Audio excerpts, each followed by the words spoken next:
I come from a car background, a transportation background, and my family started building carriages in 1876. So my father had spent a lot of years in the business.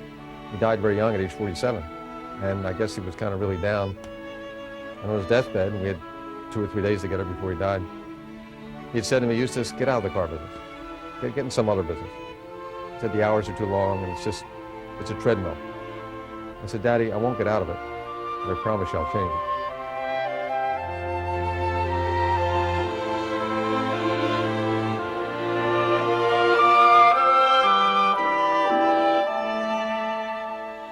Most people's idea of the automotive pioneer is Henry Ford, the man who changed the mechanics of the business and made cars affordable for the common American. 50 years later, Eustace Wolfington kept his promise to change the auto business, and he became another kind of pioneer. He also created a more affordable way to drive a car. But Wolfington's ideas were based on the mechanics of marketing and finance. I was always looking for the next step in the evolution of our business. And as I started to retail cars, my focus was not so much on what customers paid for a car, but really what was the cost of driving? What did it cost a customer to drive a car? And as I watched my customers come in, I started to realize they were doing a lot of things that worked against them and their cost of driving a car. And this is when he created his concept called the lowest cost of driving. I realized then that someone had to come up with a plan for the customer that didn't base the buying decision on price alone. It made the buying decision based on the price today and what they're going to get for the car trade-in time somewhere down the road. And I began to package cars for my customers, and again, this is back in the early 60s, to help them make the best buying decision at the point of sale, not only based on price, but based on resale. And we called it the cost of driving. At the time, we also realized that a lot of customers would spend money on repairs and maintenance, and it was wasted money. They spent money on cars, but once the money was spent, the car wasn't fixed to their satisfaction. And I knew that I could have fixed the car, had it been traded in with me, for a lot less money than what they spent to fix the car. So I just came up with the idea of trading cycles. Customers should pick trading cycles based on when they'd like to get their next new car and when it was most economical. So I took these two ideas, picked the right car with the right resale at the point of sale, and picked the right trading cycle that would bring the customer back before they spent money on repairs and maintenance, and when the car was in the most demand as a used car. That I knew would help my customers drive the most car for less money. Wolfington's ideas about the true cost of driving made sense. He went on to research trading cycles throughout the country over a 20-year period and developed his new approach to financing. Then he tried to implement his plan. There was tremendous resistance. Resistance from banks, resistance from manufacturers, resistance from car dealers. It seemed the only one who appreciated the deal was the customer. So we had to develop a lot of training programs to help overcome the attitudes of the salespeople, the dealerships, the financing institutions. And it was a long, hard road. But Wolfington's plan gradually caught on. He single-handedly succeeded in convincing banks for the first time that cars do have guaranteed resale value. And in so doing, he pioneered the first consumer auto lease for the average American customer. We said, why should the customer have to finance what the future value of the car is? Since we are car people, why don't we pre-trade the car at the point of sale? We're car people, we have an idea what it's worth. Let's take that burden away from the customer. Let them only pay for half the car and take options on the other half. Give them all the benefits of ownership, but let's take away all the negative parts of ownership. Let's take away the resale risk away from the customer. Let's put them in a trading cycle that'll help them avoid those repairs and maintenance. There was a hidden thing inside of customers that we weren't even aware of, that they never felt they got a fair deal of trade-in time.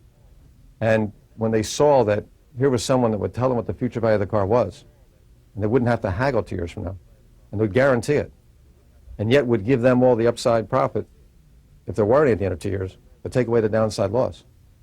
When they saw that they didn't have to pay for the whole car, they only had to pay for part of the car, and you drive the whole car. It just appealed to customers. And they would compare it both ways. I mean, part of the, we took the mystery out of it.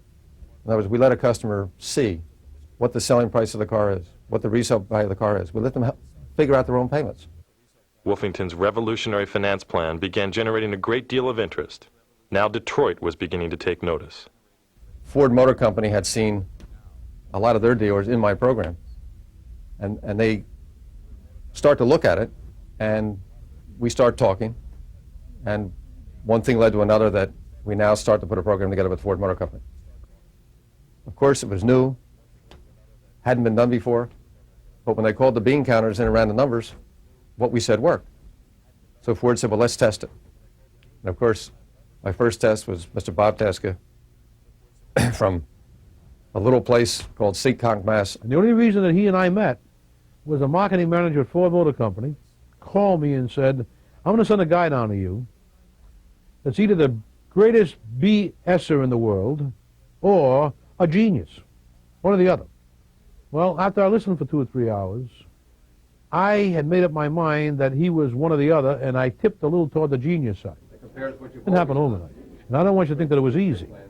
The first couple of months on pre-trade, my salesmen were dead against it, my sons were iffy, and there were 2 believers, Eustace and Tasker.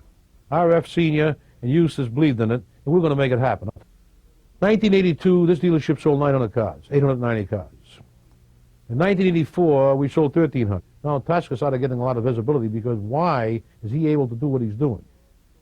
By 1986, which is 4 years after the plan went in, Tasker became the #1 Lincoln Mercury dealer in the world. Can you imagine Seekonk, a 400-car dealership, being #1 in the world? I mean, outselling metropolises like Chicago, New York, Philadelphia, the big dealers in Texas and Florida. Seekonk, a little village on the outskirts of Providence, Rhode Island, that you'd miss if you blinked your eyes driving through. We're on a back road, improperly located, hard to find, and we're #1 in the world. Well, I got to tell you why. With the pre-trade plan, and what they're going to get, how much they're going to pay, how much they're going to get for their car, what the payment's going to be. Isn't that nice to know 2 years from the time it's going to happen again? The bickering is gone. We package cards like McDonald's packages hamburgers. Why? We package a car so that it brings back its max resale. Why do we do that? Because it makes it easier for the customer to buy another one. That's why we package them. The volume of the pre-trade transactions continues to rise dramatically, as is evidenced by the 6,000 customer names displayed on Bob Taska's resale club board. Eustace told me that about 60% of the people would buy another new car. He was wrong. It was 80%. The one thing with Eustace Wolfington was, in his endeavor to be absolutely clear and honest and straightforward with his plan, he was very conservative. All the things he said would happen, happened. But they happened to a much greater extent than he predicted. And the reason why they happened is because customers began to see the long-term benefits of shorter trading cycles. All the factory was doing is going from 24 to 36 to 42 to 48. Volvo went 10 years. Well, it's ridiculous. How can you take and put a person in a car long enough so he starts to spend money to maintain the car and keep it running? Putting money into a car as it deteriorates is like throwing money into a sewer. You don't get it back. And if I pull up to the door today with a used car and I have just relined the brakes, put a complete new exhaust system, and overhauled the motor, replaced the transmission, put 4 new tires on it, I might have appreciated it $75. I just spent $3,000 to make it worth $75 more. Why not take the $29.25 and buy a new car with it? Why does anyone want to spend money to fix something when they can spend it to buy something?